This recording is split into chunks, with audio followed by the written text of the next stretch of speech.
এখানে দেখো বেশ কয়েকটা সামারির ছবি দিয়েছি তোমাদেরকে, এবং সেখান থেকে আমরা বোঝার চেষ্টা করব।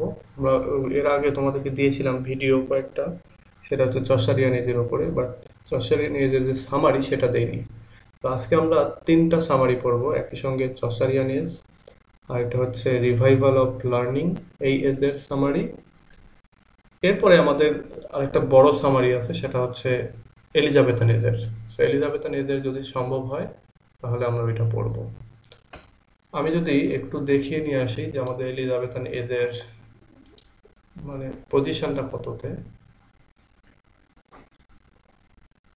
আচ্ছা, মিডল ইংলিশের পরে এজ অফ চসার, এরপরে রেনেসান্স। এই রেনেসান্সের ভেতরে হচ্ছে এলিজাবেথান এজ, এই যে এটা। রেনেসান্স এজ হচ্ছে 1500 থেকে 1660, 160 বছর ব্যাপী, এবং এটার মধ্যে এলিজাবেথান এজ। তো আমরা পারলে মানে সম্ভব যদি হয়, মানে এজটা একটু বড়, তো তখন আমরা এটাও করবো। তার আগে আমরা চসারিয়ান এজ পড়বো, এবং এর ভেতরে একটা সাব পয়েন্ট আছে, সেটা হচ্ছে revival of learning sub age, যেটাতে বলা হচ্ছে 1400 থেকে 1550, 150 বছর ব্যাপী। তো এইটা আমরা পড়বো। ওকে, দেখো শুরুতে আমরা শুরু করছি হচ্ছে চসারিয়ান এজ দিয়ে।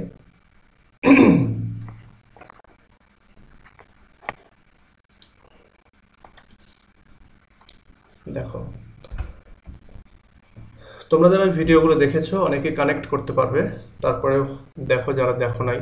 এটা হচ্ছে, the 14th century is remarkable historically for the decline of feudalism organized by the Normans, for the growth of English national spirit during the wars with France, for the prominence of the House of Commons, and for the growing power of the laboring classes, who had therefore been in the condition hardly above that of slavery.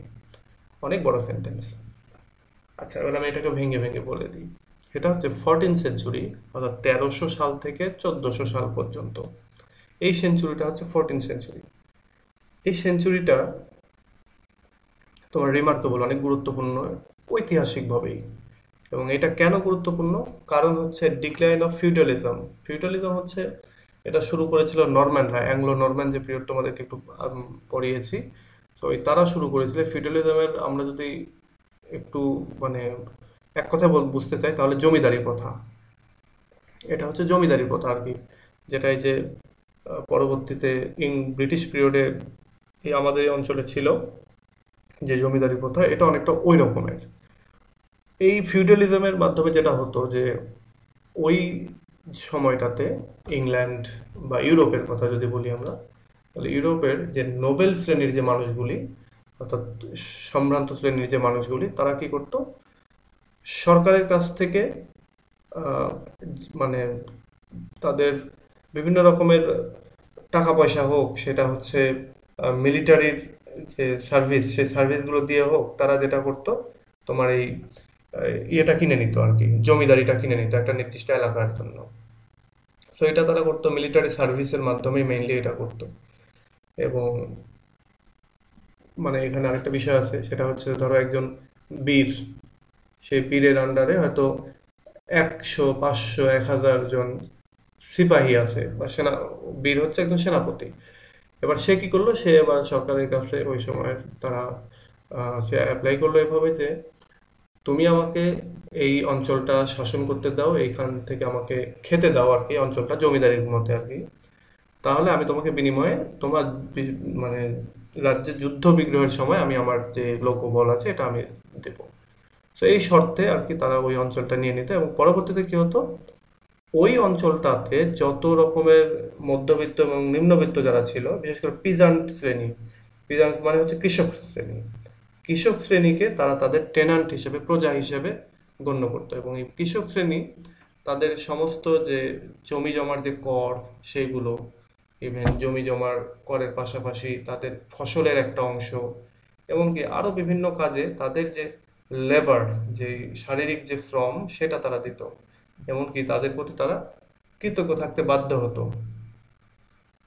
So এইটা করতে হচ্ছে, এবং এইটাই হচ্ছে মূলত ফিউডালিজমের যে বিষয় সেটা। সো ফিউডালিজম হচ্ছে এক কথায় আমরা বলতে পারি যে জমিদারি প্রথা। তাহলে আমরা কি দেখলাম যে 14th সেঞ্চুরি, যেটা 1300 থেকে 1400 সাল পর্যন্ত, এটা ছিল রিমার্কেবল হচ্ছে তার জমিদারি প্রথার ডিক্লাইনের কারণে।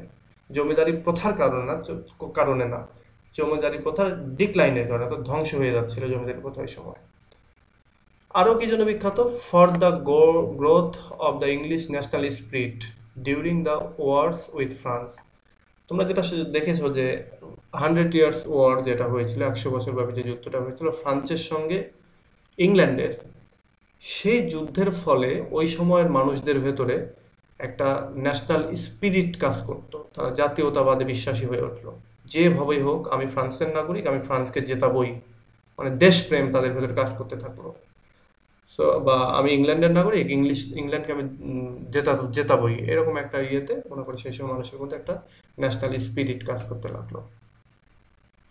আরেকটা কারণে বিখ্যাত হচ্ছে সেই সময়ের পার্লামেন্ট ভবন, যেটা বলা হচ্ছে হাউস অফ কমন্স, সেটার জন্যও বিখ্যাত ছিল। মানে ওইটা একটা নতুন একটা সিস্টেম তখন চালু হচ্ছে।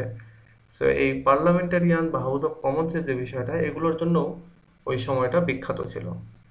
And for the growing of the labouring classes, এবং লেবারিং ক্লাস যারা ছিল অর্থাৎ শ্রমিক শ্রেণী, তাদের যে পাওয়ার, তাদের হাতেও কিছু পাওয়ার আসতেছিল ওই সময়টাতে। অর্থাৎ জমিদারি প্রথা যখন নষ্ট হয়ে গেল, তখন কি হলো, জনগণের মধ্যে ন্যাশনাল স্পিরিট কাজ করলো, হাউস অফ কমন্স তারা প্রতিষ্ঠা করলো, এবং সমাজে যারা শ্রমিক শ্রেণী তাদের হাতেও কিছু ক্ষমতা আসতে থাকলো।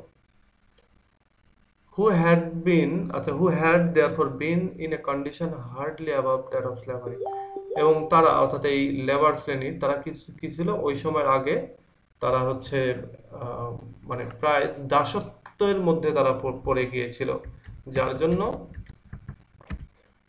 হচ্ছে তারা মানে তাদের বাজে অবস্থার পরে তারা এই যখন ফিউডালিজমটা শেষ হয়ে গেল, তারপরে তারা কি করলো, তাদের একটা ভালো অবস্থায় আসতে শুরু করলো তারা। তো এই তিনটা চারটা কারণে একটা জিনিস একটু মাথায় রেখো, এটা যখন তোমরা পড়বে তখন এই তিনটে চারটে জিনিস মাথায় রাখবে যে কেন বিখ্যাত ছিল। বিখ্যাত, এক নাম্বার ফিউডালিজমের ডিক্লাইন, জমিদারি প্রথার ডিক্লাইন। দুই নাম্বার হচ্ছে ইংলিশদের মধ্যে একটা স্পিরিট এসেছিল। এগুলো কিন্তু ফিচার, এই এজের ফিচার। তোমরা যখন এই এজের ফিচার সম্পর্কে লিখতে যাবে, এটা লিখতে হবে যে decline of feudalism, national spirit, house of Commons, তারপরে পাওয়ার অফ লেবারিং ক্লাসেস, এইগুলো হচ্ছে ওই সময়ের স্পিরিট। ইভেন এই যে পিজান্ট রিভোল্টটা হয়েছিল, পিজান্ট রিভোল্টের পরেই কিন্তু তাদের হাতে পাওয়ারটা আসতে থাকে। পিজান্টরাই হচ্ছে লেবারিং ক্লাস, মানে ওই সময়ের ওইখানে তো ওই সময়টা তো মিল ফ্যাক্টরি কারখানা ছিল না। ওই সময়ের এই লেবার যারা ছিল তারা হচ্ছে এই খেতে খামারেই কাজ করতো।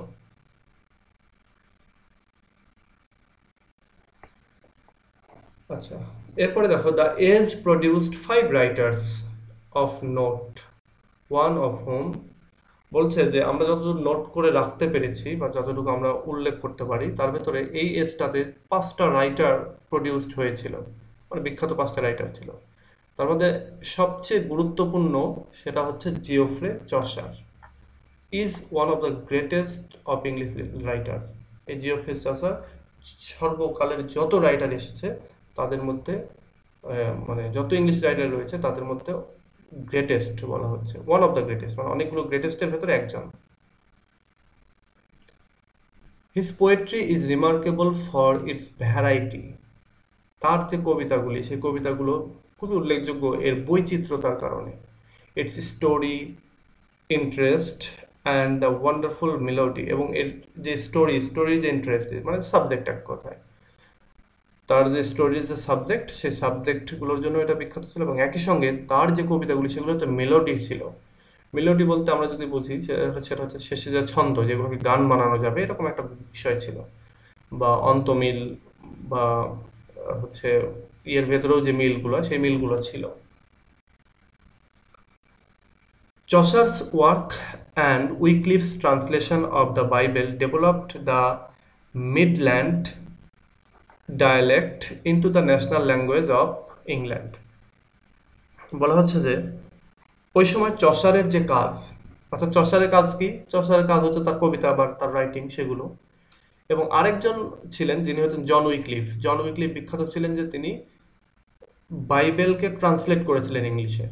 ওই যে আমরা গতদিনে বললাম না যে আহ, দুইটা এজ ভেঙে যাচ্ছে। ওই যে আমি যেটা বললাম, ওই যে রিফরমেশন যে ঘটছে, রিফরমেশন ঘটার অন্যতম কারণ হচ্ছে ওই সময় বাইবেল অনেক ট্রান্সলেট হয়েছিল। সো বাইবেল ট্রান্সলেট হয়ে সেটা উইলিয়াম ক্যাক্সটনের যে প্রিন্টিং প্রেস, সেই প্রিন্টিং প্রেসে ওটা পাবলিশ হতে থাকলো বা প্রিন্ট হতে থাকলো। এর ফলে ব্যাপক বাইবেলের ইয়ে হলো। সো এই চসারের ওয়ার্ক এবং বাইবেল ট্রান্সলেশনের কারণে এই দুটাকে বেস করে ওই সময়ের মিডল্যান্ডের, অর্থাৎ ইংল্যান্ডের যে মাঝখানের যে এলাকা আর কি বলা যেতে পারে, সেই এলাকার যে ভাষা ছিল, ডায়ালেক্ট ছিল, সেই ডায়ালেক্টের উপরে বেস করেই ওই সময় ন্যাশনাল ল্যাঙ্গুয়েজ অফ ইংল্যান্ডটা তৈরি হয়ে গেল। মানে ইংলিশ যে ল্যাঙ্গুয়েজটা, সেটা খুব ভালো একটা ডেভেলপ করলো আর কি। বলা হয় যে বর্তমান যে আরবি ল্যাঙ্গুয়েজ, এই আরবি ল্যাঙ্গুয়েজের প্রধানতম গ্রামারই হচ্ছে এই আল কোরআন, অর্থাৎ কোরআনকে বেস করে এই গ্রামার তৈরি। অনেক সময় এরকম হয় না, তোমরা অনেক ভিডিও পাবে ইউটিউবে যে কোরআনে ভুল আছে, এই যে গ্রামার গ্রামার দেখে বলছি কোরআনে ভুল আছে। তোমরা যদি যারা জাকির নায়ককে পছন্দ করো বা জাকির নায়কের কথা শুনে থাকবে, তারা দেখবে যে জাকির নায়ক বলছে যে গ্রামার দিয়ে কোরআনকে বিচার করা যাবে না, বরং কোরআন দিয়ে গ্রামারকে বিচার করতে হবে, কারণ বর্তমান গ্রামার গুলো কোরআন থেকে এসেছে, মানে আরবি গ্রামার গুলো। ঠিক এইখানে ব্যাপারটা এরকম যে যেই ল্যাঙ্গুয়েজ, ইংলিশ ল্যাঙ্গুয়েজটা আসলো, সেটা হচ্ছে বেসড অন চসার্স ওয়ার্ক এবং উইকলিফের যে বাইবেলের যে ট্রান্সলেশন, সেটার উপরে ভিত্তি করে ওই সময় ওই ল্যাঙ্গুয়েজটা, মানে এদের দুইজনের ভাষাকে ব্যবহার করে মূলত এদের দুজনের ভাষাটাই পরবর্তীতে ব্যাপকভাবে চালু হয়ে গেল।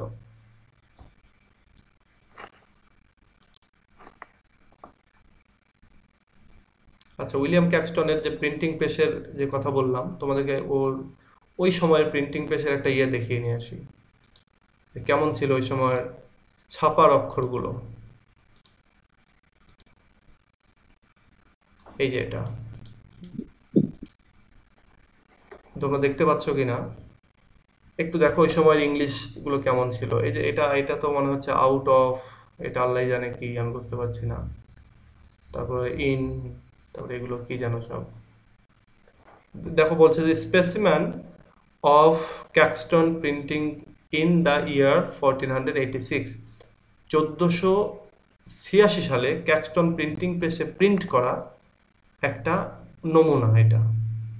তো এই নমুনা আমরা যখন যখনকার সময়টার কথা পড়ছি, এটা তারও অনেক পরের সময় যদিও, কিন্তু তারপরেও তার যে প্রিন্টিং প্রেসে সেইভাবে ছাপা হতো সেটারই একটা ছবি আগে এখানে দেওয়া আছে, যেটা থেকে আমরা অন্তত এই উইলিয়াম ক্যাক্সটনের যে প্রিন্টিং প্রেস তার একটা আইডিয়া পাই যে সেই সময় ফন্ট, সেই সময় লেটারগুলি কেমন ছিল, ইংলিশটা কেমন ছিল। যেমন এখানে হয়তো বা অফ আওয়ার লর্ড এরকম কিছু একটা লেখা, অ্যাজ ইন, এখানে কি লেখা। যাই হোক, এটা তোমাদেরকে জাস্ট শুধু দেখানোর জন্য দেখালাম যে উইলিয়াম ক্যাক্সটনের প্রিন্টিং প্রেসে কেমন ছিল ছাপার অক্ষরগুলো। আচ্ছা, এবার আমরা দেখবো আরো বেশ কিছু যে in our study we have noticed, আমরা আমাদের স্টাডিতে আমরা নোটিস করে দেখছি বা আমরা পড়াশোনায় নোট দেখছি যে Chaucer, his life and works, his early or French period in which he translated the Romance of the Rose and wrote many minor poems, his middle and Italian period, of which the chief poems are Troilus and Chryside and the Legend of the Good Women, his late or English period in which he worked at his masterpiece, the famous Canterbury Tales. আচ্ছা দেখো, আমরা এখানে যেটা দেখতে পাচ্ছি সেটা হচ্ছে যে চসারের লাইফটা কিন্তু কয়েকটা স্টেজে ভাগ করা। তোমরা এই ইংলিশ লিটারেচারের হিস্ট্রি পড়তে গেলে দুইজনের লাইফের তোমরা ইয়ে পাবে, সেটা হচ্ছে স্টেজ পাবে, অর্থাৎ দুই তিন ভাগে। যেমন চসারের লাইফের দুই তিনটা ভাগ আছে এবং উইলিয়াম শেক্সপিয়ারের দুই তিনটা লাইফের ভাগ আছে। অর্থাৎ তিনারা এক এক সময় এক একটা যেই বিখ্যাত বিখ্যাত যে ঘটনাগুলি ফেস করেছেন সেটার উপরে তাদের লাইফটাকে বিভিন্ন ভাগে ভাগ করা হয়েছে। তো এইখানে যেমন চসার তার যে লাইফ এবং ওয়ার্ক এটা নিয়ে যদি আমরা পড়তে যাই, তাহলে দেখবো তার আর্লি যে রাইটিং গুলো, যেগুলো তিনি ফ্রেঞ্চ পিরিয়ডে, অর্থাৎ ফ্রেঞ্চ এবং ইংলিশ এই দুইটা পিরিয়ড তো ছিল ওই সময়টাতে, ফ্রেঞ্চরা 100 ইয়ার্স ওয়ারে পরাজিত হয়ে তারপর ইংলিশ পিরিয়ড চালু হলো। তো বলা হচ্ছে তার ফ্রেঞ্চ পিরিয়ডে, অর্থাৎ ইংলিশরা জেতার আগে তারা কি করতো, তার যে কয়েকটা রাইটিং ছিল সেটা হচ্ছে তিনি ট্রান্সলেট করেছিলেন কি the romance of the rose, এই রাইটিংটা এবং তিনি এই সময় লিখেছিলেন বেশ কিছু মাইনর পোয়েমস। তারপর তার যে মিডিল এবং ইটালিয়ান পিরিয়ড, তিনি তার মিডিল এবং ইটালিয়ান একটা পিরিয়ডের কথা বলা হচ্ছে, সেই সময়টাতে তার কিছু বিখ্যাত এবং প্রধানতম কিছু কবিতা তিনি লিখেছিলেন। তার একটা হচ্ছে এই যে ট্রয়লাস এন্ড ক্রাইসাইড, তারপরে আচ্ছা অনেকে বলবো ক্রাইসাইড আর অনেকে বলবো ক্রিসিডা। তোমাদের বর্তমানে যে বইতে যেটা থাকবে তোমরা সেটা উল্লেখ করবা। এটা যেহেতু আমি আমি যে বই থেকে পড়াচ্ছি এটা প্রায় 6-7 সালের বই, তো তোমরা বর্তমানে যে বইটাতে যে বানানটা ইউজ করা হয়েছে তোমরা সেটা ইউজ করবা। আচ্ছা, তাহলে তার আর এই মিডল বা ইটালিয়ান পিরিয়ডে তিনি কি লিখেছেন? ট্রয়ালাস এন্ড ক্রাইসাইড, আরেকটা হচ্ছে the legend of good women, অর্থাৎ গুড উইমেনের কাহিনী, এটা তিনি লিখেছেন। এবং তার যে লেট আর ইংলিশ পিরিয়ড, যেটা ইংল্যান্ড যখন ক্ষমতায় আসলো বা ইংলিশরা যখন মানে স্পিরিচুয়ালি উইন করলো এই তোমার ফ্রান্সের উপরে, ফ্রান্স থেকে তারা যখন মুক্ত হলো, তখন তার কিছু মাস্টারপিস, বিশেষ করে মাস্টারপিসের কথা বলা হচ্ছে যে দ্য ফেমাস ক্যান্টারবারি টেলস। এই ক্যান্টারবারি টেলস হচ্ছে তখন লেখা, অর্থাৎ ইংলিশ পিরিয়ডে। 2 নম্বর আরেকটা জিনিস আমরা দেখতে পাই, সেটা হচ্ছে যে উইলিয়াম ল্যাংল্যান্ড নামে, হচ্ছে উইলিয়াম না জন ল্যাংল্যান্ড মনে হয়, এই ল্যাংল্যান্ড নামে একজন পোয়েট ছিল, the poet and prophet of social reforms. তিনি একই সঙ্গে পোয়েট আবার একই সঙ্গে প্রফেট। প্রফেট বলা হচ্ছে যে এখানে মানে ধর্মীয় ব্যক্তি বা ভবিষ্যৎ বক্তা, এই এই মানে হিসেবে। তো এই ল্যাংল্যান্ডকে বলা হচ্ছে যে পোয়েট এবং প্রফেট অফ সোশ্যাল রিফর্ম, অর্থাৎ সমাজকে তিনি রিফর্ম করেছিলেন। His chief work is Piers Plowman. আচ্ছা, এখানে পায়ার্স প্লাউম্যান আছে কিন্তু এটা সঠিক নাম হচ্ছে পায়ার্স অফ দ্য প্লাউম্যান। তো এই পায়ার্স অফ দ্য প্লাউম্যান এইটা হচ্ছে তার বিখ্যাত কাজ, এই উইলিয়াম ল্যাংল্যান্ডের। আচ্ছা, তোমরা এটা মাথায় রাখতে হবে যে এই রাইটিং গুলো কার কোনটা, সব মুখস্থ করতে হবে না, জাস্ট যেগুলো একটু বিখ্যাত, যেমন চসারের ট্রয়ালাস এন্ড ক্রাইসাইড এবং ক্যান্টারবারি টেলস, এই দুটো অনেক বিখ্যাত, এই দুটো একটা মনে রাখার চেষ্টা করবে। তাহলে ল্যাংল্যান্ডের পাওয়ার্স, আচ্ছা পায়ার্স অফ প্লাউম্যান, এটা বিখ্যাত। এরপর আমরা দেখতে পাবো 3 নম্বরে হচ্ছে জন উইকলিফ। উইকলিফের রিলিজিয়াস রিফর্মার তিনি ছিলেন, এবং who first translated the gospels into English. তিনি গসপেলকে সর্বপ্রথম, বাইবেলের একটা অধ্যায় হচ্ছে গসপেল বা একটা মনে হয় পার্ট, তো সেইটাকে তিনি সর্বপ্রথম ইংলিশে ট্রান্সলেট করেছিলেন। and by his translation fixed a common standard of English speech। এবং তার যে রাইটিং বা ট্রান্সলেশন, এই ট্রান্সলেশনের মাধ্যমে তিনি ইংলিশ ল্যাঙ্গুয়েজের কিভাবে কথা বলতে হবে বা ইংলিশ ল্যাঙ্গুয়েজের যে স্পিচ হবে কেমন হবে বা সেন্টেন্সগুলি কেমন হবে, এইটাকে তিনি ফিক্স করে ফেলেছিলেন। মানে পরবর্তীতে মানুষ ওইটাকে স্ট্যান্ডার্ড হিসেবে নিয়েছিল। 4 নম্বর হচ্ছে ম্যান্ডেভেল, এটা আরেকটা writer. The earliest traveller who represents the new English interest in distant lands following the development of foreign trade. এই ম্যান্ডেভিল তিনি মূলত একজন ট্রাভেলার, এবং তিনি ইংলিশটাকে রিপ্রেজেন্ট করেছিলেন ডিস্ট্যান্ট ল্যান্ডে, অর্থাৎ দেশের ভেতরে বিভিন্ন জায়গায়, দূরবর্তী জায়গাগুলোতে তিনি ইংলিশটাকে ছড়াই দিয়েছিলেন। এবং একজন বিদেশি ট্রেডার হিসাবে, ট্রেডার বলতে এখন ধরো ওই সময়টাতে এক এক এলাকা থেকে, এক রাজ্য থেকে আরেক রাজ্যে গেলেই সেটা অনেকটা বিদেশিদের মতো ব্যাপার ছিল। তো এখানটা অনেকটা এরকমই যে তিনি তার দূরবর্তী অঞ্চলে তিনি নিয়ে গিয়েছিলেন, হয়তো উত্তর ইংল্যান্ড থেকে দক্ষিণ ইংল্যান্ডে অথবা পূর্ব ইংল্যান্ড থেকে পশ্চিম ইংল্যান্ডে তিনি নিয়ে গিয়েছিলেন। এবং নিয়ে যাওয়ার ফলে কি হলো, সারা মানে জায়গা জুড়ে ওই মানে ইউরোপটাতে তিনি তার এই যে ইংলিশগুলো যেগুলো নিয়ে গেলেন তিনি বিভিন্ন জায়গায়, সেগুলো তিনি ছড়িয়ে দিয়েছিলেন। এবং তিনিও লিখেছিলেন, তার একটা বিখ্যাত রাইটিং, সেটা হচ্ছে যে ম্যান্ডেভিল ট্রাভেলস। গালিভার্স ট্রাভেলস আছে না, ঠিক এটা হচ্ছে ওই রকমের Mandeville Travels. His famous work Mandeville Travels. এটা কি? A book which romances about the wonders of the seen abroad. এটা মূলত একটা রোম্যান্স ছিল, রোমান্টিক একটা রাইটিং, এবং যেখানে তিনি বিদেশের যেই দূরবর্তী জায়গার যে জায়গাগুলি, আর এই অ্যাব্রোড বলতে কিন্তু আবার বিদেশ বোঝায়। সো এই অ্যাব্রোডের যে বিভিন্ন ওয়ান্ডার্স গুলি ছিল, অর্থাৎ আমরা যেটা বলি না সপ্তাশ্চর্য, 7 ওয়ান্ডার্স, ঠিক এরকম যে বিদেশের বিভিন্ন জায়গায় যে আশ্চর্য যে জিনিসগুলো ছিল সেইগুলো নিয়ে তার এই রাইটিং ম্যান্ডেভিল ট্রাভেলস। এবং সেটাতে তিনি অনেক রোম্যান্স উপস্থাপন করেছেন। রোম্যান্স বলতে যে প্রেম ভালোবাসা তা না, রোমান্টিক আরো হয়তো অন্য কোনো এলিমেন্ট ছিল তার রাইটিং এ। The fifth writer of this age is Gower, এটা হচ্ছে জন গাওয়ার। বলা হচ্ছে 5 নম্বর যে রাইটার এই এজের, চসারি এজের, সেটা হচ্ছে জন গাওয়ার, হু রোড ইন 3 ল্যাঙ্গুয়েজেস। তিনি 3টা ল্যাঙ্গুয়েজে লিখেছেন, এক হচ্ছে ফ্রেঞ্চ, আরেকটা হচ্ছে ল্যাটিন এবং আরেকটা হচ্ছে ইংলিশ। 3টা ল্যাঙ্গুয়েজে লিখেছিলেন। His chief English work is the Confessio Amantis. Confessio অ্যামান্টিস।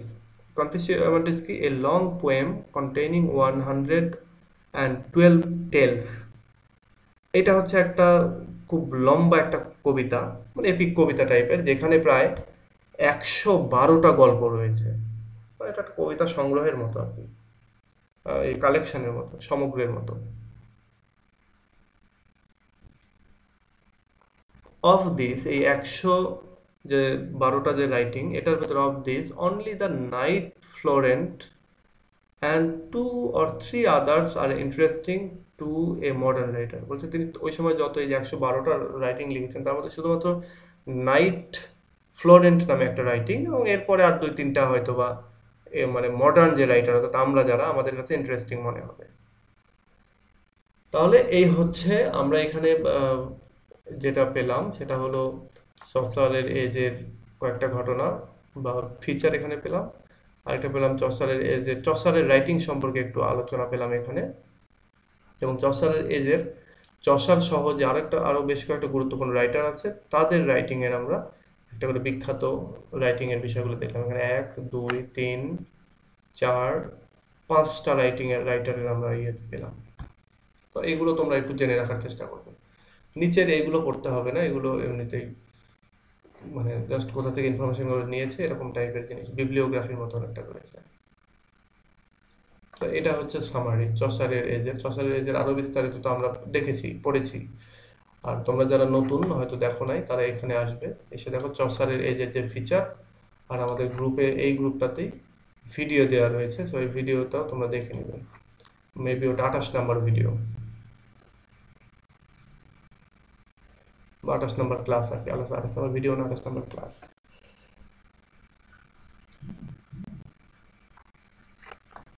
আচ্ছা, তোমাদেরকে আমি একটা বিষয় জানিয়ে দিই, এটা আমি প্রত্যেকটা গ্রুপেই বলে দেবো এখন থেকে। সেটা হচ্ছে রাত্রি 8:30 থেকে 11টা এর ভেতরে কেউ কোনো কিছু জানার জন্য বা ইয়ে করার জন্য মেসেজ দেবে না। কারণ মোস্টলি 9টা থেকে আমি লাইভে থাকি, আর তার আগে 8:30টার মানে থেকে আমি একটু, হয়তো অনেক সময় দেখা যাচ্ছে অনেক রাইটিং একটু পড়তে হয়, সেই জন্য বিজি থাকি। তোমাদের যা কিছু জানার তোমরা সন্ধ্যার বেলা বা সারাটা দিন রয়েছে, আমাকে মেসেজ করলে সাথে সাথে আমি ইয়েস করব। আর হয়তো বা মানে এই সময়টাতেই, আর এমনিতে মেসেজ করলে 8:30 থেকে 11টা পর্যন্ত, এই সময়টাতে তোমরা আমাকে কেউ নক করিও না। হয়তো নক করবা তুমি ইম্পর্টেন্ট কোনো কাজের জন্য, বাট আমি তোমাকে ইয়েস নো কিছু বলতে পারতেছি না। দেখো এই যে কতগুলো এসে আছে, এখানে আছে এই যে অলরেডি আমার একটা বন্ধু প্লাস এরকম ইয়ে করেছে, এই যে আরো এখানে যদি তোমাদেরকে দেখাই, সন্ধ্যা থেকে কত আমি ইয়ে করছিলাম, এগুলো সব সন্ধ্যা থেকে 1 আওয়ার। তারপরে এইখানে দেখো এখন অলরেডি আইসে আছে আর কি 2-3টা। আচ্ছা,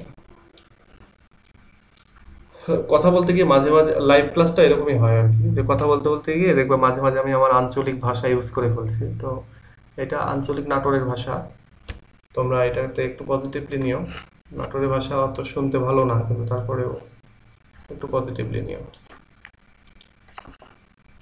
আচ্ছা, আমাদের আর 10 মিনিট আছি আমরা এই লাইভে, এরপরে আমরা আবার কানেক্টেড হবো। আর আমি ততক্ষণে আরেকটা লাইভে চলে যাই। দেখো এটা এটা খুব বেশি বড় লাইভ না।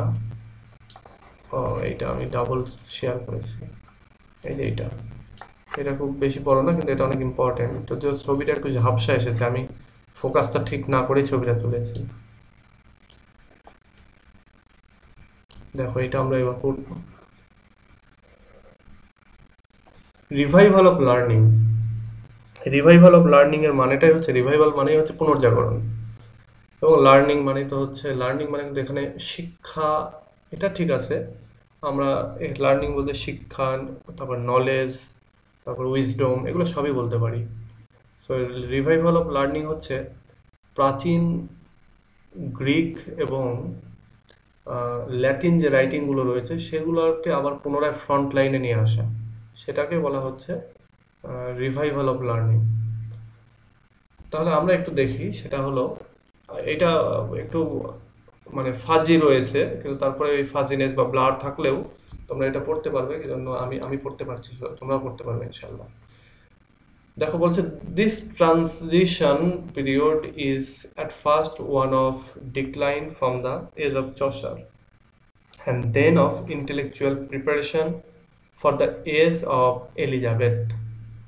আচ্ছা, বলছে যে এই রিভাইভাল অফ লার্নিং এটা হচ্ছে একটা ট্রানজিশন পিরিয়ড। ট্রানজিশন পিরিয়ডটা কি জিনিস, এটা মানে ব্যাপারটা এরকম যে দুই নদীর যেমন মোহনা থাকে, ঠিক এই ট্রানজিশন পিরিয়ডগুলি হচ্ছে মোহনা। যেমন চসারের এজ একটা বিখ্যাত এজ, এবং এরপরে এলিজাবেথানের এজ শুরু হচ্ছে বা রেনেসান্স এজ শুরু হচ্ছে। সো এর মাঝখানে যে এজটা, সেটাই হচ্ছে এই রিভাইভাল অফ লার্নিং, বা এটা হচ্ছে, এটাকে আরেক কথা আমরা বলতে পারি পুরো রেনেসান্স এজটাকে, এজটাই হচ্ছে রিভাইভাল অফ লার্নিং এর এজ। যেমন আমি যদি তোমাদেরকে একটা এক্সাম্পল দিই, আমরাও কিন্তু ট্রানজিশনাল পিরিয়ডের মধ্যে রয়েছি। কিভাবে দেখো, 2000 আহ, 1990 সালের আগের কথা যদি চিন্তা করি, তখন আহ, বা 1980 সালের আগের কথা যদি চিন্তা করি, তাহলে সেল ফোন, মোবাইল ফোন, তারপরে টিভি, কম্পিউটার, এগুলো ওই সময়টাতে কেবল আসা শুরু হয়েছে, টেলিফোন। এরপরে ওই সময়টাতে কেবল হচ্ছে তোমার মানে যেমন বাংলাদেশে কত সালে, 80 বা 83 এরকম সালের দিকে সিটি সেল চালু হয়েছিল। তাহলে যেটা হলো যে ওই সময়টা থেকে আমরা ট্রানজিশনটা হচ্ছে, আমরা যে মডার্ন হচ্ছি সেটার একটা ইয়া আসছিল। যেমন তোমরা যদি যারা শুনেছো, হয়তো তোমরা দেখো নাই কিন্তু শুনেছো, যে একটা সময় ছিল ভিসিআর এর যুগ। ভিসিআর বলতে এই যে তোমরা ক্যাসেট দেখেছো না, ক্যাসেটের ফিতার মতো ভিসিআর এর একটা বক্স থাকতো, সে তার ভেতরে বড় বড় ফিতা দেওয়া থাকতো এবং সেটা দিয়ে মুভি, সিনেমা এগুলো দেখা হতো। সো এই ফিতার যুগ বা ফিল্ম বা ভিসিআর এর যুগ ছিল, এটা আমরা ছোটবেলায় দেখেছি। ভিসিআর এর যুগের পরে আসলো হঠাৎ করেই, সেটা হচ্ছে সিডি, ডিভিডি। এটা হচ্ছে 2000 সাল, 99, 1 সাল, 2 সাল, 3 সাল, এই সময়গুলোতে। এরপরে আসলো দেখো, যখন মোবাইল জনপ্রিয় হলো, মানে আমরা বাংলাদেশের কথা বলতেছি আর কি, বাংলাদেশের কথা যদি চিন্তা করি, যখন মোবাইল জনপ্রিয় হলো 2000 সালের পর থেকে, এবং 2010, 8, 9, 10 সালের পর থেকে যখন স্মার্টফোন আসলো, তখন এই সবকিছু কিন্তু ট্রানজিশন। তাহলে প্রথমে আমরা পেলাম ভিসিআর, তারপরে পেলাম সিডি, ভিসিডি, সিডি, ডিভিডি। এরপরে আসলো হচ্ছে যে স্মার্টফোনের যুগে এসে তো আমরা এখন মাইক্রোচিপস ইউজ করছি। বা ভিসিআর এর আগে ছিল গ্রামোফোন, বা আরো অনেক কিছু, হয়তো সেগুলো আমরা জানি না। কিন্তু এই যে একটা ট্রানজিশন বা একটা চেঞ্জ, এটা যারা 2000 সালে যাদের যাদের বয়স মিনিমাম 8-10 বছর ছিল, তারা হয়তো জানতে পারবে বা বুঝতে পারবে। তোমাদের যেহেতু কারোরই ওই সময়টা ছিল না, এই জন্য তোমরা বুঝতে পারবে না। তবে এটাই হচ্ছে একটা ট্রানজিশনাল বিষয় আর কি। আবার তোমাদেরকে যদি আরেকটা জিনিস দেখাই, তোমরা তোমরা দেখেছো, সেটা হচ্ছে যে ট্রানজিশন, সেটা হচ্ছে যানবাহনের ভেতরে। তোমরা দেখেছো যে রিক্সা, শুধুমাত্র রিক্সা চলতো, ভ্যান চলতো পায়ে পায়ে পেডেল করে। কিন্তু এরপরে কি আসলো দেখো, শ্যালো মেশিন চালিত অনেক গাড়ি আসলো, যেটা আমরা বলি ভুটভুটি, নসিমন টসিমন, করিমন, কত নাম আসলো আর কি সেগুলোর। পরবর্তীতে আসলে যে ব্যাটারির চার্জার যাইতে আমরা যে অটো রিক্সাগুলো, বা আমরা যেটা অটো বলি আর কি, এগুলোই হচ্ছে ট্রানজিশন। দেখো, ওই পায়ে চালিত রিক্সা আর কিন্তু প্রায় পাওয়াই যায় না। ঢাকার বিভিন্ন অভিজাত এলাকায় ওই পায়ে রিক্সা চালা পাওয়া, মানে রিক্সাগুলো পাওয়া যায়, বাট অন্যান্য জেলা শহরগুলোও তো কিন্তু প্রায় নাই নাই বললেই চলে। তো এই এই যে এই বিষয়গুলো হচ্ছে ট্রানজিশন, এগুলোই হচ্ছে চেঞ্জ, এক পর্যায় থেকে আরেক পর্যায়ে যাওয়া। তো এটাকে রিভাইভাল অফ লার্নিংটাকে বলা হচ্ছে যে decline of age of Chaucer, যে এজ অফ চসারের শেষ, এবং এলিজাবেথ এজে যে ইন্টেলেকচুয়াল একটা বিশাল কর্মযজ্ঞ হয়েছিল সেই সময়টাতে। হিস্ট্রি অফ ইংলিশ লিটারেচার দুইটা এজ সবচেয়ে বিখ্যাত, এক হচ্ছে এলিজাবেথান এজ আর একটা হচ্ছে ভিক্টোরিয়ান এজ। বা অন্যান্যগুলো বিখ্যাত, কিন্তু এই যে মানে নলেজের যে বিষয়গুলি, এইগুলোর কারণে যে ইন্টেলেকচুয়ালের যে বিষয়গুলি বা ইন্টেলেকচুয়াল যে বিস্ফোরণটা ঘটে, এইটার প্রিপারেশন হিসাবে এই রিভাইভাল অফ লার্নিং এজটাকে বলা হচ্ছে। বলা হচ্ছে for a country and half After Chaucer, not a single great English work appeared, and the general standard of literature was very low. আচ্ছা, আরেকটা জিনিস তোমাদেরকে বলে দিই, সেটা হচ্ছে তোমরা যারা বাংলা সাহিত্য কখনো পড়েছো, বাংলা সাহিত্য একটা এরকম পড়েছো না যে সাহিত্যের অন্ধকার যুগ, ঠিক এই ইংলিশেও সাহিত্যের একটা অন্ধকার যুগ গিয়েছে, সেই প্রায় মানে সেম আর কি একটা টাইম, এই 1200 থেকে, মানে সরি, এটা হচ্ছে এই চসারের পর থেকে এলিজাবেথান পিরিয়ড পর্যন্ত এই সময়টাতে। এবং এই সময়টাতে যে রাইটিংগুলো লেখা হয়েছে এগুলো খুব বেশি একটা তোমার কোয়ালিটির দিক থেকে, লিটারেচারের যে কোয়ালিটি সেই কোয়ালিটির দিক থেকে খুব একটা ভালো ছিল না, মানে আফটার চসারের পরে এবং পরবর্তীতে এলিজাবেথান পিরিয়ডের আগ পর্যন্ত।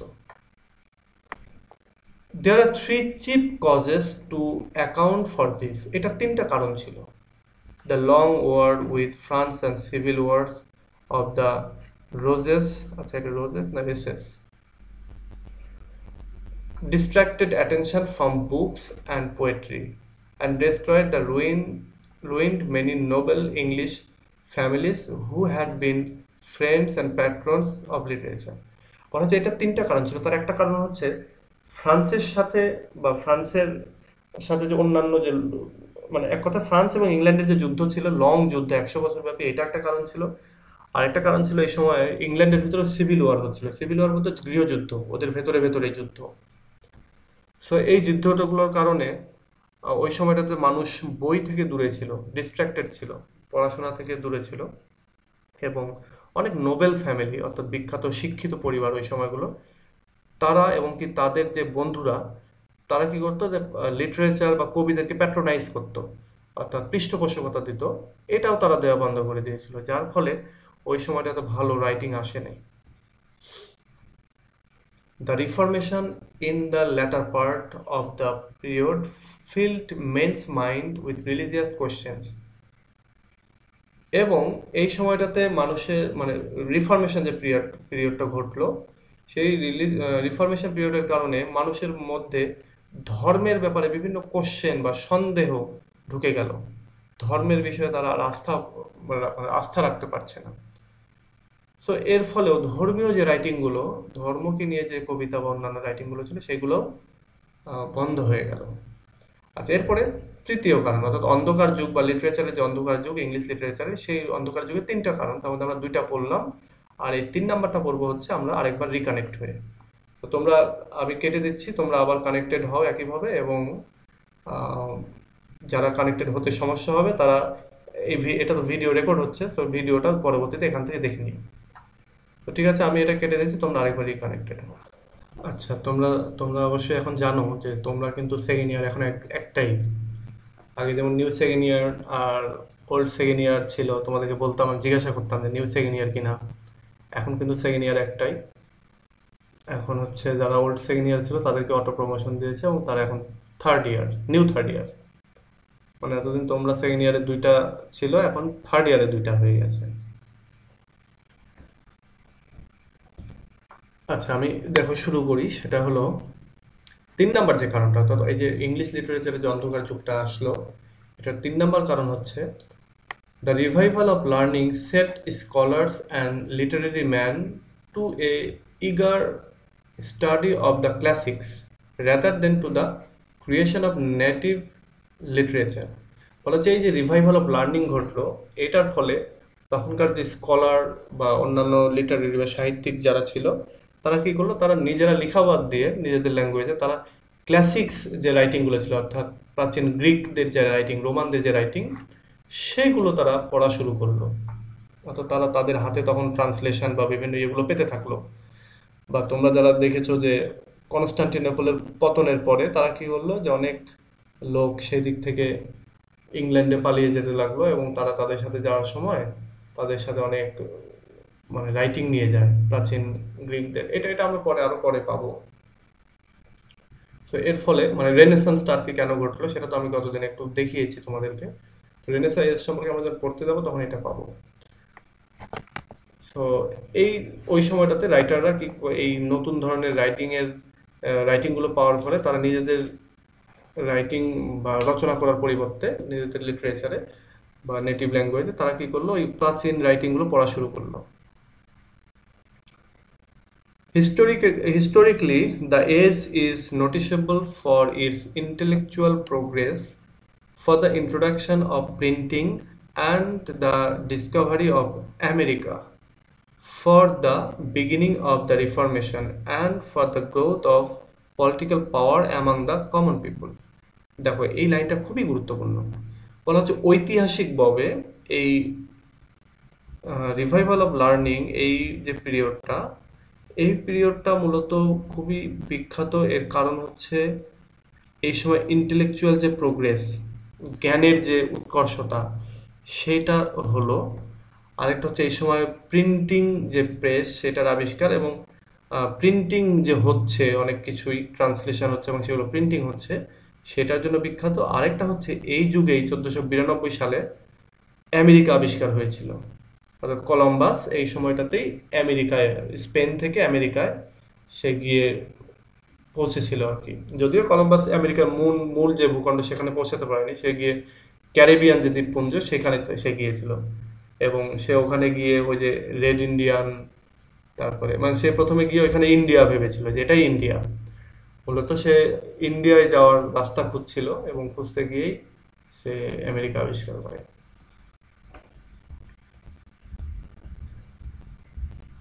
এবং সে ওখানে যাওয়ার পরে সে ওটা ভাবছিল যে এটা ওয়েস্ট ইন্ডিজ, মানে ওর নাম দিয়েছিল ওয়েস্ট ইন্ডিজ।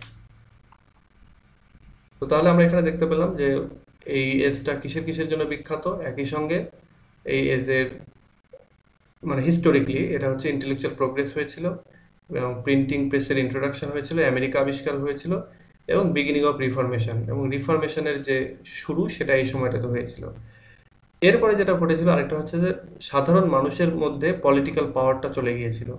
সাধারণ মানুষ পলিটিক্স এর যে স্বাধীনতা, সেটা ছাড়া মানে উপভোগ করতে শুরু করলো।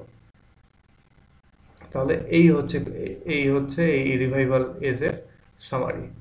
এরপর আমরা আরো কিছু ইনফরমেশন দেখবো। দেখো, in our study we have noticed, ওই যে একই কথা, মানে এবার রাইটিং গুলো সম্পর্কে আমাদের যে স্টাডি, সেই স্টাডির ভিতরে আমরা দেখতে পাই the revival of learning, what it was and the significance of terms humanism and renaissance।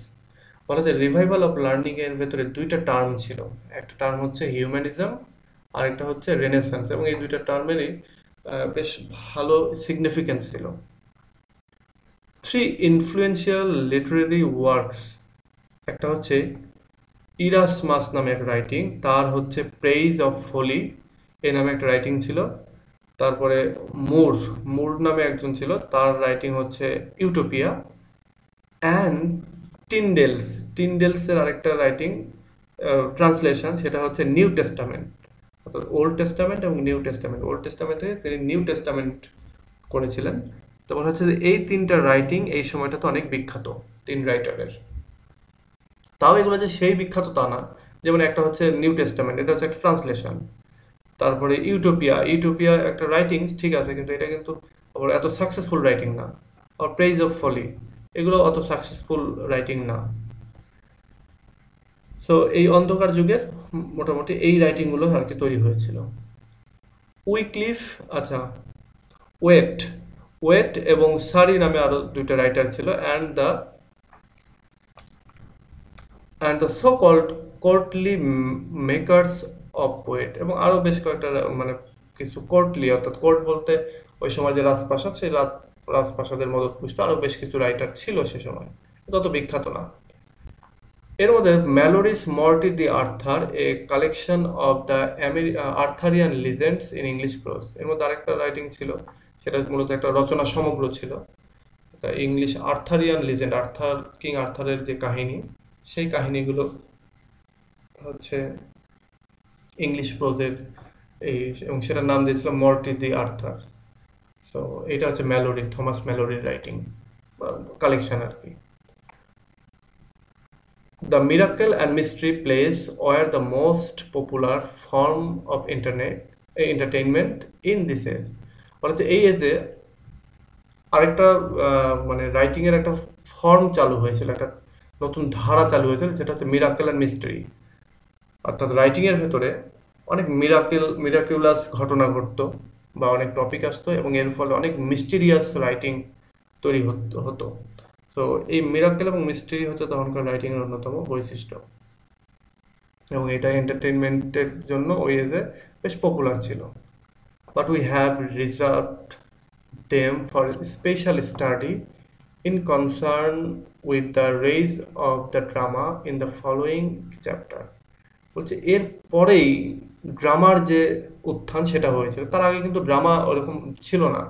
কিন্তু এর পরবর্তী এজ, যেটা এলিজাবেথান এজ বা রেনেসান্স এজ, সেই সময়টাতে যে উইলিয়াম শেক্সপিয়ারের যে ড্রামা, সেইটাকে বলা হচ্ছে এই যে ড্রামার যে উত্থান ঘটলো, সেটা হচ্ছে এই সেটার ভেতরে ছিল হচ্ছে মিরাকেল অ্যান্ড মিস্টেরি। এই টার্মটা আর কি এই ড্রামাগুলোর ক্ষেত্রে সবচেয়ে ভালো যায়, এবং এইটা মূলত ড্রামার মানে বেসিক বা একটা one of the most prominent হচ্ছে feature, miracle and mystery drama. এগুলো আমরা পাবো যখন আমরা ড্রামা সম্পর্কে পড়বো।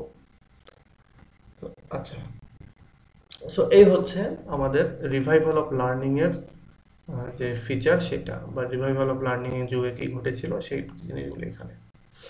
আচ্ছা, আমি যেটা আগেই বললাম যে তোমাদেরকে যদি আমি সময় পাই তাহলে এলিজাবেথান এজ সম্পর্কে পড়বো। এলিজাবেথান এজ সম্পর্কে এর আগে একদিন কিছু তথ্য দিয়েছি, কিন্তু এর পরের যেটা সেটা হচ্ছে একটু বড়। এই যে এখান থেকে একেবারে পুরো এই যে এই পর্যন্ত, যেটা আজকে শেষ করা যাবে না, যেটা আমাদেরকে নেক্সট দিনে শুরু করতে হবে। আর আজকে আর কয়েক মিনিট আছে, আমি এরপরে আমার থার্ড ইয়ারের ক্লাস নিতে লাগবো, সো আজকে আমি এখানে শেষ করতে চাচ্ছি। আর তোমরা সামনের দিনে যেটা করবা সেটা হচ্ছে এই যে চসারিয়ান যে এজ, এটার উপর একটা সামারি করবে। এটা তোমাদের নিজস্ব ল্যাঙ্গুয়েজে, বইয়ের ল্যাঙ্গুয়েজে না। তোমাদেরকে গতদিন 28তম ক্লাসে যে ভিডিওগুলো দিয়েছিলাম সেই ভিডিওগুলি, এবং এই যে আজকের যে যেটা পড়লাম সেইটা, এবং আমাদের ওয়েবসাইটে যে চসারিয়ান এজের যে ফিচার রয়েছে, এই ফিচারগুলি সবগুলো মিলে তোমরা একটা এসে লিখো। এসে বলতে প্যারাগ্রাফের চেয়ে বড় আর কি, এরকম একটা কিছু লিখো, লিখে ছবি তুলে গ্রুপে পোস্ট করো। একটা জিনিস বিষয়ে তোমাদেরকে আমি আগেই কনফেশন করছি যে আমি তোমাদের সবার সব খাতা দেখতে পারবো না। আমি হয়তো কিছু খাতা দেখে তোমাদেরকে ফিডব্যাক দেবো যে হ্যাঁ এই জায়গার এই লাইনগুলো তো ভুল, বা এই জায়গায় এটা করলে ভালো হয়, ওটা করলে ভালো হয়। কিন্তু যেটা হবে সেটা হচ্ছে তোমার লেখার প্র্যাকটিসটা হবে। তোমরা কেউই কিন্তু লেখাটা মিস করিও না, কারণ লিখতে কিন্তু হবে, পরীক্ষা খাতা তোমাকে লিখতে হবে, এবং টাইম ধরে ধরে লিখবা যে আমার এটা লিখতে এত সময় লাগছে। So, আমি এটাকে যেটা বলছি, যেটা তোমরা এটা যেভাবে লিখবে তোমরা, সেটা হচ্ছে এই চসারিয়ান এর সম্পর্কে পুরোপুরি পড়বে। পড়ার পরে তোমার মতে কি কি ঘটনা এখানে ঘটলো, এই যুগের, মানে এখানে এই প্রশ্নটার অ্যান্সার দেবে যে what is Chaucerian age, what are the feature of Chaucerian age, what are the greatest poet of Chaucerian age, Chaucerian এজের গ্রেটেস্ট পোয়েটস কারা ছিল, বড় পোয়েটগুলো কারা ছিল, and what are their writings, এবং তাদের রাইটিংসগুলো কি কি। এটা এই কয়েকটা প্রশ্নের উপরে তোমরা একটা এসে তৈরি করার চেষ্টা করো, এবং এটা নেক্সট দিনের আগেই তোমরা দাও। আর রিভাইভাল অফ লার্নিং নিয়ে লিখতে বলবো না, কি জন্য রিভাইভাল অফ লার্নিং সাথে আবার রেনেসান্স এজ জড়িত, সো সেটা তখন লিখতে বলবো। তো এইটা তোমরা এটা তোমাদের হোম টাস্ক থাকলো, সামনের দিন তোমরা এটা দিও। আর আজকে এ পর্যন্তই। তোমাদের কারো কিছু বলার থাকলে চট করে আমার কাছে জিজ্ঞাসা করো।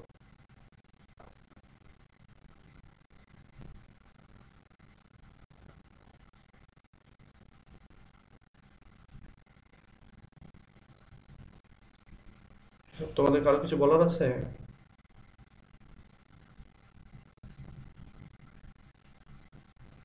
আচ্ছা, আমি ধরে নিতেছি কারো কিছু বলার নাই, সো আমি এখানে ক্লাসটা শেষ করছি, এবং ভিডিও তো তোমরা পাবেই।